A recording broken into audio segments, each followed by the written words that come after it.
Hello, everybody.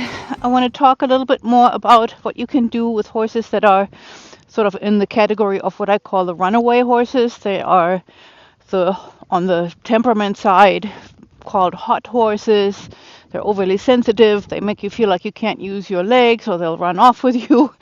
They typically have a little bit of a fearful response to the bit, and that can express itself in either, head up and back inverted, trying to run a straight line, or going behind the vertical and just kind of tucking themselves away. And then, whatever you do, it feels like you can't do anything with your rein aids because they're just unreachable pretty much. So it's kind of sort of a little bit of a desperate situation a lot of times for people when you have a horse like that, and you don't want to always resort to a sharper bit or any kind of draw reins or martingales or other aid related kind of rein aids that are just not useful really long term.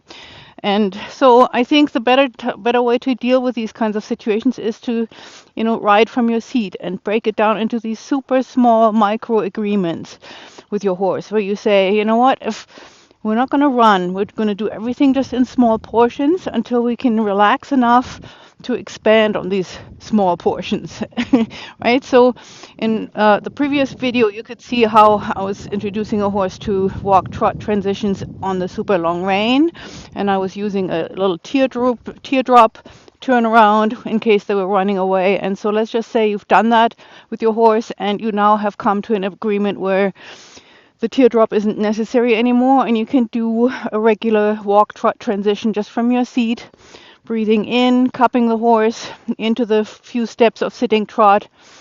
Legs go on in the smallest little micro impulses that you can figure out for yourself. But the horse does have to learn that your legs are not just hanging there. So that's part of this exercise. And then for the horse to understand that, and for you not to have to resort to use your reins, you use a little bit of knee pressure. The knee pressure is your inhibiting leg aid. And in rhythm with the horse, it can be a super cool, and I want to say it's an unavoidable, it's a necessity of riding if you want to progress, to use a little bit of knee pressure in strategic ways, right? So when your horse needs to understand that you want to slow down or come down to a down transition combined with your breath, when you're in the trot, knee pressure goes on a little bit more and your breath goes out. I always say as if you're blowing out a candle. In the up transition, you don't have much knee pressure, you gently cup your horse with your lower leg close to the girth, and you breathe in, make yourself a little bit lighter, and just encourage the horse and see the horse in front of your inner eye, trotting for a few steps, sitting trot, very relaxed, and then right back to walk. So that's the beginning of it, right? And then once you have that, of course, you have to think, okay, so now that might work. Now what about the rein contact, right? And we're going to do that in increments too, and I'll show that to you in this little segment here that I'm riding on a 20-meter circle around X. I have these boundaries left and right between B and E. And so those are usually strategically my up and down transition points. If the horse starts to, run a little bit, riding towards a rail always gives you a better chance to slow down. Riding towards the rails for the up transition too is another great strategic point, because you can actually make your horse go, here's where I want you to go up, visual boundary, and the horse goes, right? So we're just going to go a little bit back and forth here.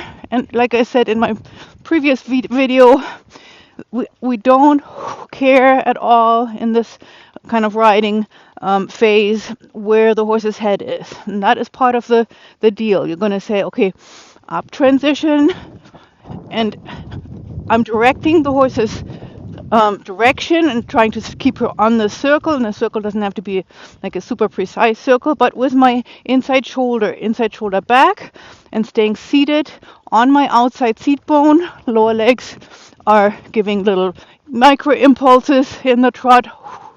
Lower legs can go back a little bit in the down transition with some horses. That's really effective. And Your inside leg is a little bit closer to the girth, typically in this kind of setup. Outside leg is a little bit farther back. It depends all on your horse's individual sense of, where they like you to be in detail in all of these different phases. And so this is just what we're trying to do right now. So now this is what, everything on the long rein. That when you can have that agreement that you can do these little transitions and walk-trot on the long rein. Now, in the walk, you're going to go caterpillar up a little bit onto the rein, make the reins a little shorter. Caterpillaring means not gripping and reaching across, but with your thumb and with your fingers slowly increasing or decreasing the length of your reins, and then giving and taking when you're in the medium walk that we're trying to create here. And then you're going to say, okay, without, and I'm really emphasizing this, without much pressure at all, you're just going to trot, breathe out, lower legs, go back, and then you're just going to say to your horse, little bit of sitting trot, little bit of walk, and not very long. And you're not going to expect a decent elastic rein contact yet. The horse will still test you, and in the worst case scenario will try either to grip the bit and say, hey, this is too stressful. If that happens, then you bring the reins into a longer frame again, or the horse in the longer frame. Let the reins out again for a moment, pet the horse, say, you know what, we don't have to do everything in super large portions yet. Like I said, mini portions. Now that was a little bit of her own suggestion here. So then I'm caterpillaring up again, making the reins a little shorter, bringing my hands just a little bit back, and then a little bit of trot. I might have a little bit of inside flexion, a little bit more inside leg, just going to this side so that she's just going to stay on the circle, and then I can feel the stiffness. You can probably see that these small little hesitant steps are actually a sign, not that the horse is lazy, but that she's tense and that she'd rather go much faster in the trot right now than in the walk. So I'll let out the rein again, and say to her, you know what, this all doesn't matter. We're not going to let you run.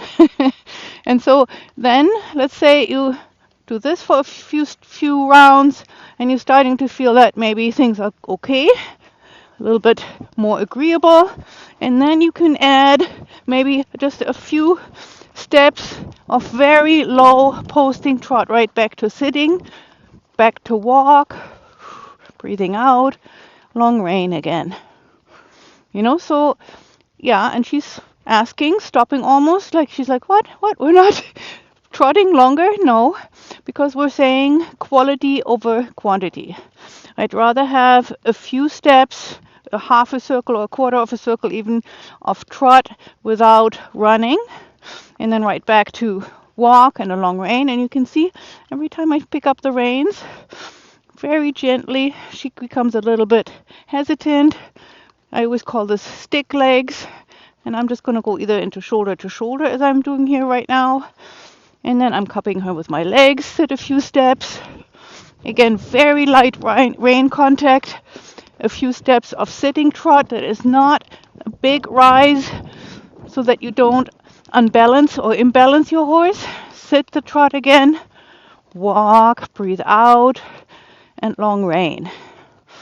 And that is sort of the next phase, where you say to your horse, look, nothing exciting is happening. Nobody's going anywhere in a real fast speed, at a fast speed. We're just breaking it down. Adrenaline stays low.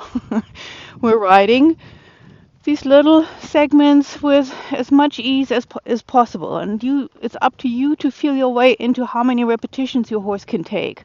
And on a horse that's super nervous and super hot or spirited on any given day, or just by nature or due to previous incorrect training or trauma, you just have to say, you know what, we're going to put in as much time as it needs.